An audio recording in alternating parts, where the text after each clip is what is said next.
सलाम दोस्तों, वापस स्वागत है आपका हमारे मिथोलॉजिकल सफर के तीसरे हिस्से में। पार्ट 1 और पार्ट 2 में हमने dragons, mermaids, Griffin's, Medusa, Phoenix और नगा जैसे क्रीचर्स के राज खोले और आपके कमेंट्स से पता चला कि आपको ये किस्से बहुत पसंद आए। आज हम एंशिएंट मिथोलॉजिकल क्रीचर्स पार्ट 3 में ले जा रहे हैं आपको कुछ और अजीब व गरीब मखलूक के सफर पर, जो सदियों से लोगों के दिलो दिमाग पर छाए हुए हैं। तो तैयार हो जाइए, लाइक और सब्सक्राइब कर लीजिए और चलिए शुरू करते हैं। अब तक के सफर में हमने देखा कि कैसे मिथोलॉजिकल क्रीचर्स दुनिया भर के कल्चर्स का हिस्सा रही हैं। ये सिर्फ कहानियां नहीं बल्कि इंसानी ख्यालत, डर और उम्मीदों का आईना है। पार्ट 1 में हमने ड्रैगन्स और गरुड़ा के किस्से सुने और पार्ट 2 में मेडूसा और नागा के राज खोले। आज हम बात करेंगे कुछ और आइकॉनिक क्रीचर्स की जो शायद आपके ख्वाबों या पुरानी कहानियों में छुपी हैं। तो चलिए इन मखलूक के राज खोलते हैं। शुरू करते हैं एक ऐसी मखलूक से जो दार और शक्ति का परफेक्ट कॉम्बिनेशन है, मिनोटॉर। ग्रीक मिथोलॉजी में मिनोटॉर एक आधा इंसान आधा बेल वाला क्रीचर था जो क्रीट के एक भूल भुलैया लेबिरिंथ में बैंड था। कहते हैं कि इसे हर साल नौजवान लड़के लड़कियां खिलाई जाती थी। फन फैक्ट, मिनोटॉर का जन्म एक श्रैप का नतीजा था जब क्वीन पसिफे और एक डिवाइन बेल के कनेक्शन से यह पैदा हुआ। थ्योरी, कुछ हिस्टोरियंस का कहना है कि मिनोटॉर की कहानी शायद क्रीट के बुल वर्शिपिंग कल्चर से इंस्पायर्ड थी, क्योंकि बुल्स उनके लिए बहुत अहम थे।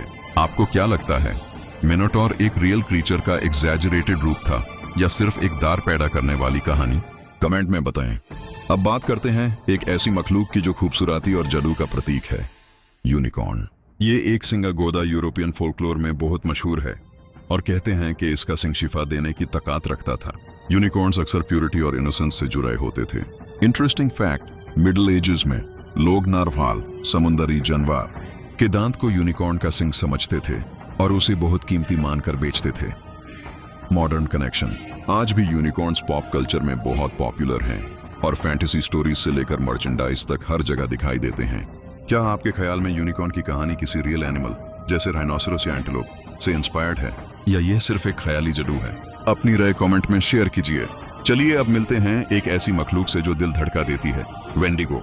नेटिव अमेरिकन अल्गोनक्वियन फोल्कलोर में वेंडिगो एक भूखा रूहानी क्रीचर है जो इंसानों को अपनी तरफ खींचता है और उन्हें कैनिबलिज्म के लिए मजबूर करता है। यह अक्सर ठंडी बर्फीली जंगलों में पाया जाता था। कल्चरल सिग्निफिकेंस, वेंडिगो की कहानी अक्सर ग्रीड और सेल्फिशनेस के खिलाफ एक वार्निंग के रूप में सुनाई जाती थी। थ्योरी, कुछ स्कॉलर्स का कहना है कि वेंडिगो की कहानी एक्सट्रीम विंटर्स में भूख और सर्वाइवल के डर से वजूद में आई। क्या आपको लगता है वेंडिगो जैसे क्रीचर्स के किस्से रियल एक्सपीरियंसेस से जुड़े हैं या ये सिर्फ मॉरल लेसन के लिए बनाए गए? कमेंट सेक्शन में बताएं। अब बात करते हैं एंशिएंट इजिप्शियन मिथोलॉजी के एक शानदार क्रीचर की, अनुबिस। अनुबिस एक जैकल सर वाला देवता था जो मौत और आफ्टर लाइफ का रक्षक था। वो मूमिफिकेशन का प्रोसेस देखता था और मरने वालों की रूहों को जज करता था।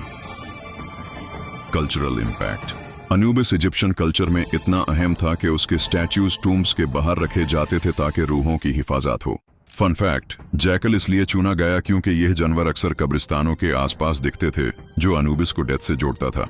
क्या आपको लगता है अनुबिस जैसे देवता किसी रियल एनिमल और ह्यूमन बिलीफ्स के कॉम्बिनेशन से बने या यह सिर्फ रूहानी इमेजिनेशन है? कमेंट में अपना जवाब दें।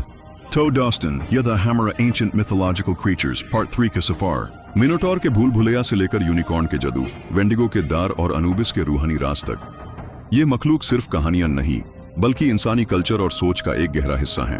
आपको इनमें से कौन सा क्रीचर सबसे ज्यादा पसंद आया या कोई और मिथोलॉजिकल क्रीचर है जिसके बारे में आप पार्ट 4 में सुनना चाहेंगे?